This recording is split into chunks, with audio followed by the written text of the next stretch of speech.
Welcome back to your favorite weekly lesson. This week we study lesson 12, the Restless Prophet. We also look at some interesting topics like running away and a 3-day rest. Keep watching and don't forget to subscribe to join the Happy Sabbath family. Welcome back. As I said, we study the Restless Prophet, and the memory text is given in Jonah chapter 4 verse 11, and I quote, "And should I not pity Nineveh, that great city, in which are more than 120,000 persons who cannot discern between their right hand and their left hand?" Unquote. This week we look at Jonah and what we can learn from his restlessness and lack of peace. And so the Sunday's lesson talks about running away, and in this lesson Jonah was amazingly successful missionary. At the same time, he was a reluctant one. God called Jonah, but instead of taking God's yoke, he decided to find his own rest by running away from God's call to Tarsus. How well did it work for him? The Tuesday's lesson gives the answer: a 3-day rest. And in this lesson, Jonah's flight from God was not without problems. His short-lived rest was disturbed when God miraculously intervened with a storm. Jonah was saved from the watery grave by God, who ordered a fish to save Jonah. However, it was only when Jonah found himself in a forced 3-day rest in the stomach of the big fish that he realized how very dependent he was on God. Sometimes we have to be brought to a place where we don't have anything that this world offers to lean on in order to realize that Jesus is who we really need. Now, Jonah prayed in the belly of the fish. What did he pray about? According to the lesson, he prayed about the temple, which referred to the heavenly sanctuary, because that is the only place God can be found. Tuesday's lesson: mission accomplished. Read Jonah 3 verses 1 to 10.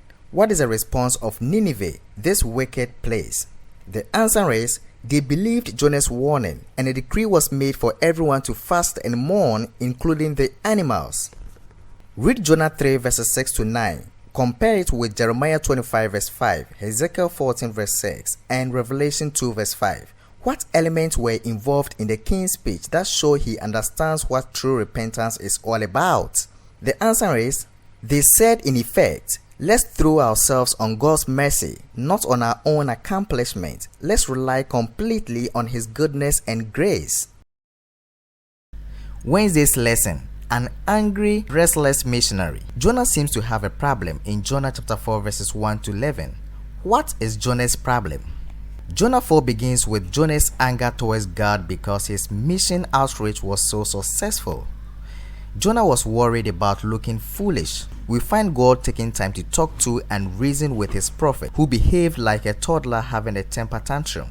When Jonah learned of God's purpose to spare the city that, notwithstanding its wickedness, had been led to repent in sackcloth and ashes, he should have been the first to rejoice because of God's amazing grace. But instead, he allowed his mind to dwell upon the possibility of his being regarded as a false prophet. Jealous of his reputation, he lost sight of the infinitely greater value of the souls in that wretched city. God's patience with his people was astounding. He seemed intent on using Jonah.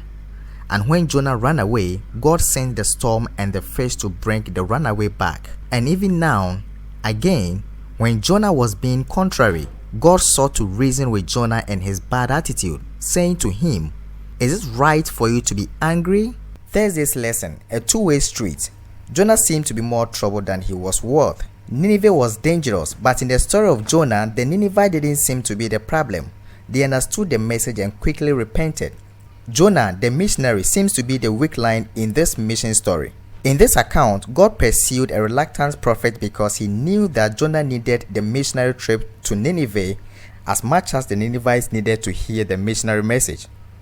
Read the book of Jude. How can we keep ourselves in the love of God? In a short book in the New Testament, Jude tells us in Jude 21 to keep ourselves in the love of God.